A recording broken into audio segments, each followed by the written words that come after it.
What's up, everybody? So, let's get into this young and pregnant review. Now, this week's episode starts out with Brianna saying that she received a gift from her ex, Danae, which is a transgender male, and he goes by the name Dan. Now, she says that she received a gift from him to Brayson and that she was going to call him and say thank you for the gift, that Brayson really loves it. Then she starts reminiscing on their relationship. And if you guys remember, Dan has been through a lot. Like, he looks amazing now. I have to say that time really did um, change his appearance and everything, and he had his top surgery. And I hope he's doing well. But they get on the phone and she says, thank you, for the gift or whatever. We need to talk more, blase, blase. He's like, yeah, I feel like enough time has passed now where we're not toxic and maybe we could be friends. And then she starts complaining about her mom, per all season usual of Brianna, saying that, she wants to move out and blase, blase. Her mama getting on her nerves. And Dan is like, yes, I remember your mom just wants to be around you all the time. God forbid she loves you to death. Like, this was the whole scene, just Brianna complaining once again. So heading over to Maryland, Kayla J is still upset because I'm getting his name right this week. Mikhail is bringing other women around the daughter so soon, their daughter Mecca. So she meets with her friends who further complain about it this week. And she's like, I don't understand why after 1 week of meeting somebody, Mikhail feels like it's okay to bring these females and these whoever he's dating around Mecca. Is way too early. I don't trust these people. Why is he doing this? Why does he continue to disrespect me? So the friend says, well, maybe you need to meet with somebody and just talk it out because y'all cannot seem to get on the same page about this particular subject. So she's like, yeah, maybe I do need to meet up with somebody.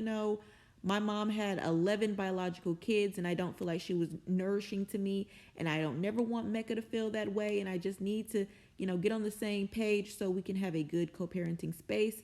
So very mature, but once again, I feel like MTV is going to pay for therapy sessions for somebody else to work out the relationship goals that are not even like 21 years old yet. So heading over to Kayla, she explains to the viewers that her and Luke have not been on the same page lately, and they've been very distant because she told him that she wanted to go out and get this random DNA test on Isaiah for this random guy in high school named Ryan, who she claims she knows for a fact is not Isaiah's dad, but she wants to give Ryan this closure. And whenever Luke decides to adopt Isaiah, it's going to be, I don't know, a clean slate or something, which is crazy because his real father is Stefan anyway. But she wants to go through with this whole charade of getting DNA tests, and I just don't know why. If you say 100% for sure, you know that that is not Isaiah's dad. And you had Stefan on child support, and to be on child support, from what I know, you have to establish that this is 100% his father. So I don't know why she's going through with this, and I can understand why Luke is irritated. Like, what the hell? Like, you just about to meet up with a random dude that you smashed in high school the same month you were smashing Stefan, and get a DNA test. It's just weird, and I can see why he's irritated. And I don't understand putting your whole family structure like kind of in limbo for an MTV storyline. But let's see how it play out, y'all. So heading over to Kaya with this impressive bonnet that she has on, which is my play from last week. Like, I love that bonnet. She calls Miss Carla back after their explosive argument. She's basically like, listen, I don't want no problems with you. And Carla's like, I didn't really think there was a problem. I didn't know there was a problem with me and your mom. And she's like, I know that me and you have squashed our issues, but my mom still feels away and blase, blase. So I'm guessing Miss Carla is not going to be at Thanksgiving dinner. Tiesa was also like trying to, coach her on what to say and stuff like that. So it's basically just carried on from last week with her saying that she does not have a problem with Carla, but her mom seems to still have one because her mom was always the middleman between them, and her mom still feels away. So we'll just have to see how this plays out. So moving on to Rachel, after the fallout fight between her and her mom, she meets up with her BFF Caitlin, who just moved back to town from Detroit and has moved back into her mother's house. And she's complaining about her mom and saying, I just can't live there. So Caitlin is like, you can live with me for as long as you want. And then Rachel's like, why are you even here? Why did you move back in with your mom? And she's like, because the real world is so hard. You just have no idea. And I got this factory job now, and I can put you on, and you can live in a spare bedroom, and my mama gonna take care of your kid. And it's just like you're swapping out one situation for another situation. It's just really weird. However, she says that she has this factory job, Caitlin, and she works 4 days a week and it's hard work and they can do this. And then eventually they can get their own apartment together. And Rachel's like, yeah, well, I don't want to work that hard. So maybe I'll find another factory job, not necessarily yours. What? After Caitlin just said, I can put you on in my job, she says, nah, it's too much hard work. I'll find another factory job somewhere in the area. What? Like, Rachel is literally not ready to move out on her own, and she's moving in with somebody else, and they mama. What does she think is gonna happen? What are the expectations here? Like, the bar is low. The bar is really low for all these moms just hating their mom who do everything for them this season. It's weird. So, heading back over to fan favorite Brianna, she is sitting down with her mom at lunch telling her that she talked to Dan. And her mom is like, yeah, I know, because I saw where he sent Brayson a gift. So what's up with that? She's like, we're never, ever going to get back together. But, it's nice to catch up with him. And the mom is like, yeah, that's for the best that y'all never, ever get back together. And then they start talking about her love life and how she has not had a boyfriend in like a year. And she says, you know what, Brianna, what I want you to do is actually get to know somebody before you get so serious, jump all the way in with them, have them move in with me and your sister and blase blase. Because if you guys have been watching this show from the beginning, Brianna has had like 3 boyfriends move into her mom's house since we've known her, and the mom should have put a stop to that. Like, she should have just said, no, I don't care what bill you pay, ain't nobody moving up in this house having me walk on eggshells around this bitch. Like, no. That's why the sister moved out, because the sister got tired of it being so many people there that nobody got along with, that Brianna was dating. Like, Brianna has been promiscuous since high school. Do I have to say that she doesn't know who her child's father is? It's been boatloads of dudes in and out of that house and that cooch. And the mom should have put a stop to this way before this. So I'm glad that she's finally saying, can you please, Brianna, not have anybody move in with us? Like, so moving on to Kayla J, she decides that it is in her best interest if her and Mikhail seek advice from a counselor. But first, she wants to go herself to figure out what her own personal issues are.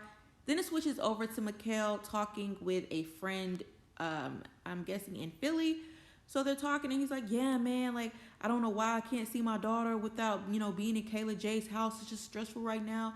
Then he switches over to talking about his mom, and he's like, yeah, my mom is not very accepting. She doesn't respect my pronouns, and she keeps calling me she, and, I just can't have that shit.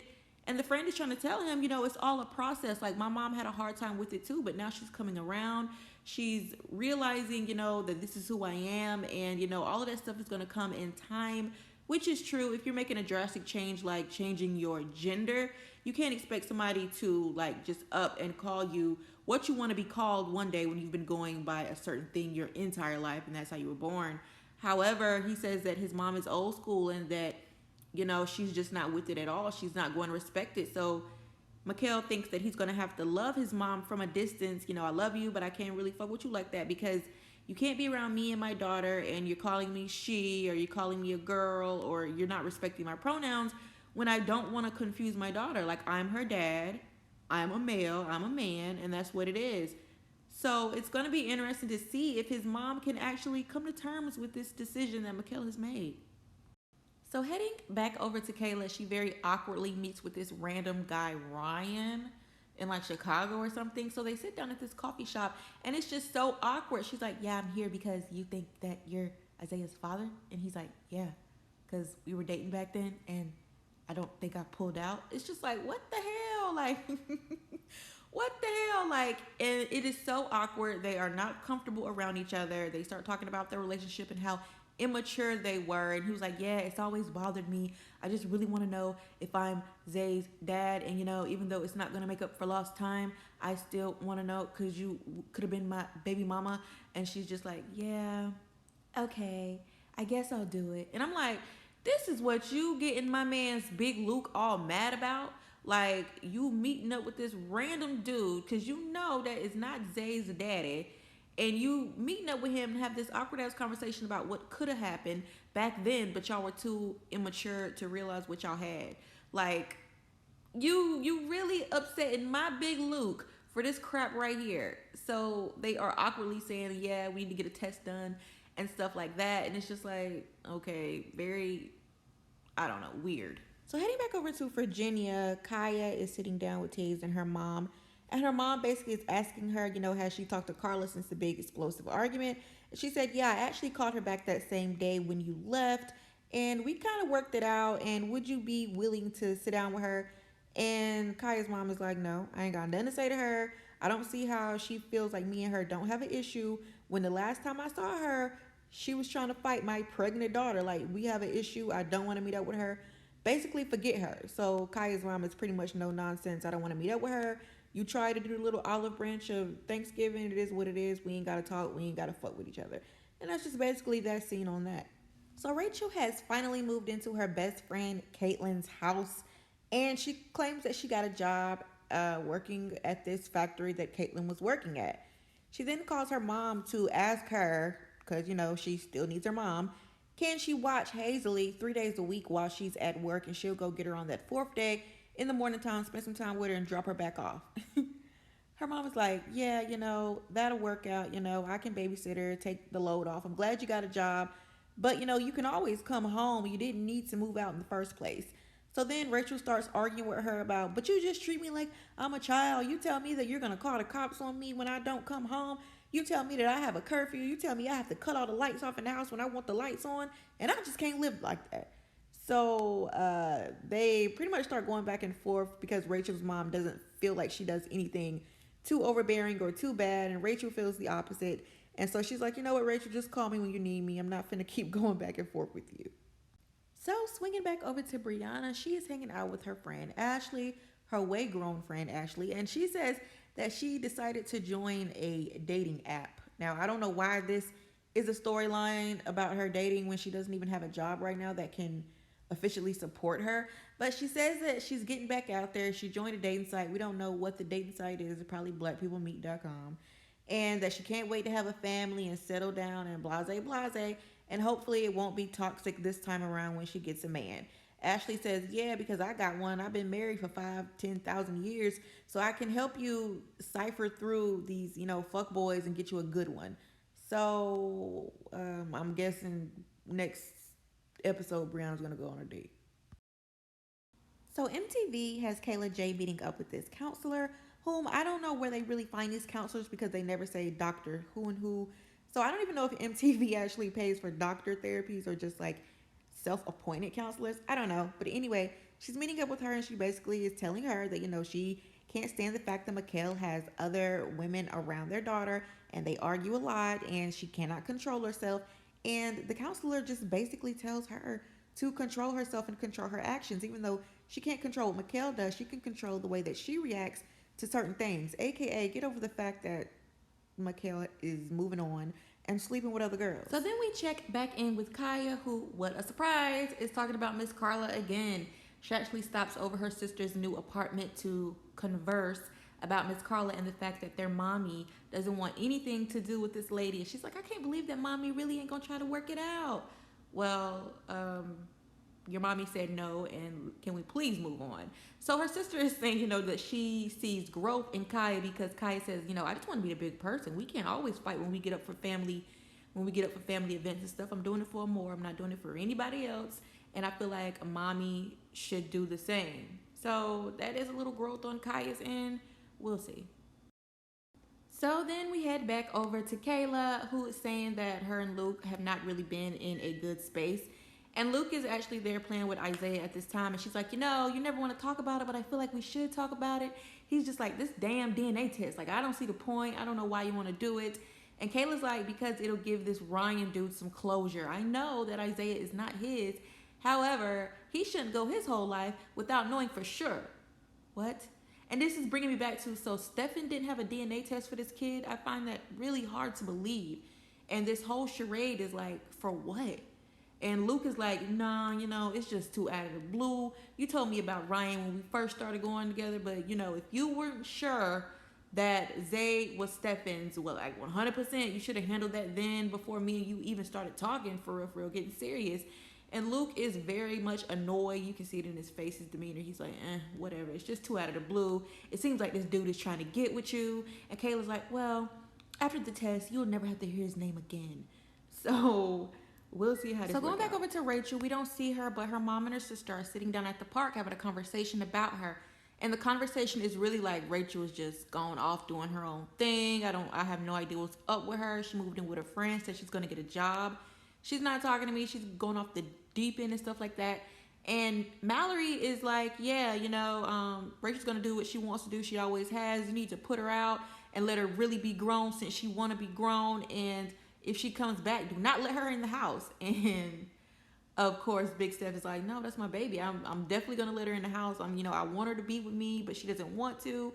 And I want to know when Mallory became the voice of reason or whatever, because she was just as messed up and fucked up as Rachel was last season and the season before.